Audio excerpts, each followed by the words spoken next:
Welcome to This Explainer. Today, we're diving into a really fascinating modern dilemma, and we're going to do it through the story of two childhood friends from the United States.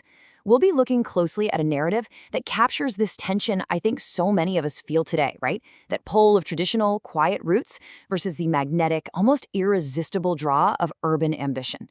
We're going to map out the real benefits and, yeah, the hidden costs of both. Let's get right into it.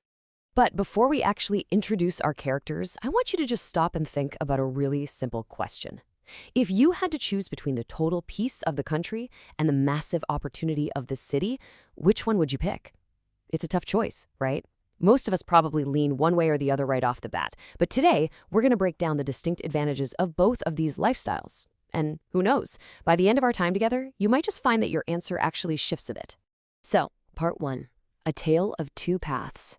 Ethan and Jacob's diverging lives. Our story starts out in Lancaster, Pennsylvania. That's where two best friends grew up dreaming about their successful futures. But right after high school, their lives basically went in completely opposite directions. Ethan, well, he stayed in the village to honor his family's farming traditions.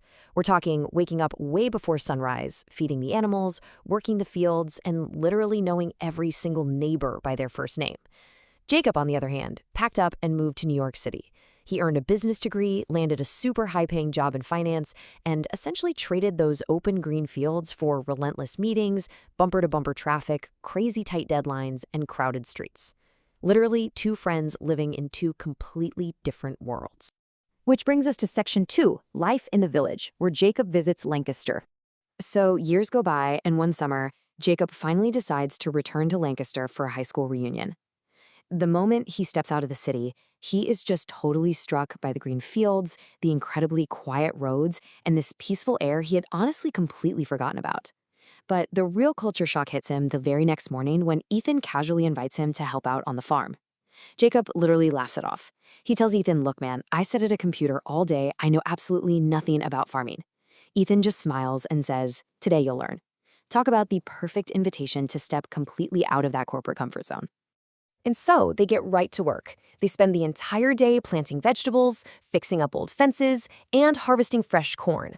By lunchtime, Jacob is totally exhausted. He even admits he's never worked that hard in his life. But, through all that backbreaking physical labor, Jacob experiences firsthand the real core offerings of this village lifestyle. We're talking profound peace, perfectly clean air, incredibly close-knit families, and a strong community where everyone just naturally chips in to help. He gets a real taste of truly fresh food and, ultimately, a much slower, way healthier pace of life. That evening, they sit down to this amazing dinner of fresh vegetables, homemade bread, and that grilled corn they just picked, all while watching the sun go down. And in this incredibly quiet moment, a completely wiped-out Jacob realizes a pretty profound truth about his own fast-paced life. He looks at Ethan and confesses, "In the city, I earn more money, but I rarely have time to enjoy life." Wow.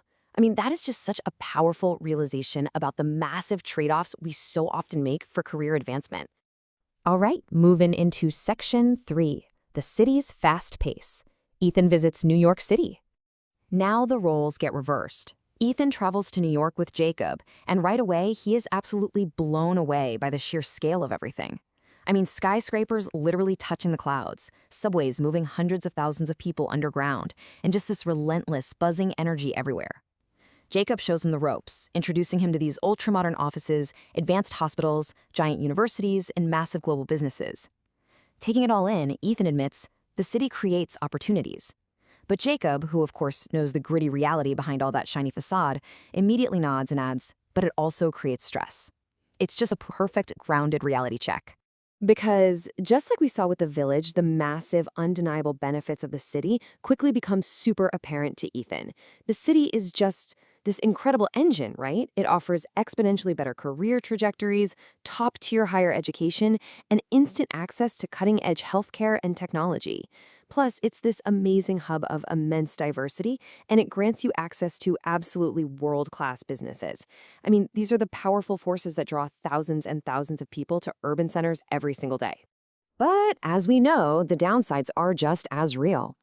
Ethan quickly notices the stark contrast to his cozy community dinners and local festivals back in Lancaster. He watches Jacob work late, literally every single night. He hears Jacob's phone constantly ringing, buzzing, never stopping for a second. And when they step outside, Ethan notices something really striking: the relentless, almost isolating speed of everyday life. People are walking everywhere, super quickly, but nobody is talking to each other. It's a paradox, isn't it? The city connects you to the entire world, but it can so easily disconnect you from the person standing right next to you. Let's look at Section 4, Finding the Perfect Balance, the Synthesis. So after a week of walking in each other's shoes, both friends realize something absolutely crucial here. Neither lifestyle is perfect. The village definitely has its limitations when it comes to economic opportunity, and the city absolutely has its limitations when it comes to peace of mind. So they brainstorm and come up with this brilliant idea to combine their strengths into a joint venture. Jacob uses his high-level New York business acumen to help local farmers sell their fresh products online to people all across the country. Meanwhile, Ethan brings in his deep rural expertise, implementing highly sustainable farming methods that actually protect the land. And the result? It's a total win-win. Farmers earn much better incomes, and city families get direct access to fresh, healthy food. They literally use city technology to elevate village agriculture. How cool is that? This partnership proves a pretty massive point for us today. The whole rural-urban divide is so often presented to us as this strict, false dichotomy, like you have to choose one or the other. But villages and cities do not need to compete. They can actually support each other. By recognizing the deep value in both of these environments, Ethan and Jacob prove that mutual support honestly yields the very best results for everyone involved. Which leads us to our final part, Section 5, 5 Lessons for Life. Pulling from their journey, this story really distills down into 5 vital takeaways that we can all apply to our own modern routines. And that's regardless of whether you're living in a quiet farmhouse or a noisy high-rise apartment. First off, we learn that true success isn't only about making money, it's really about happiness and peace. We also learn that we need to protect those village gifts, things like community, honesty, and a deep respect for nature. But at the same time, we should absolutely be embracing the city gifts, like top-tier education, technology, and career growth. The best possible future comes directly from combining those grounded traditional values with that exciting modern innovation. And ultimately, the real keys to a meaningful life, no matter what your zip code happens to be, are kindness, hard work, and building strong relationships. Ultimately, this whole explainer demonstrates such a profound moral. A truly great society is built when the strength of the village and the opportunities of the city actively work together. It's not about isolation, folks. It's all about integration. When we finally stop viewing these two very different worlds as strict opposites, and we start viewing them as complementary pieces of a giant puzzle, that's when we create a much more fulfilling society for absolutely everyone. So, as we wrap things up today, I really want to leave you with this final thought to consider for your own path going forward. How can you merge the strength of the village with the opportunities of the city in your own life? Maybe for you, it's just finding intentional time to unplug and really connect with your local community. Or maybe it's actually leveraging some brand new technology to share your local traditions with a much wider audience. Whatever it looks like for you, I genuinely hope Ethan and Jacob's story inspires you to seek out that perfect balance. Thanks so much for joining me on this explainer, and as always,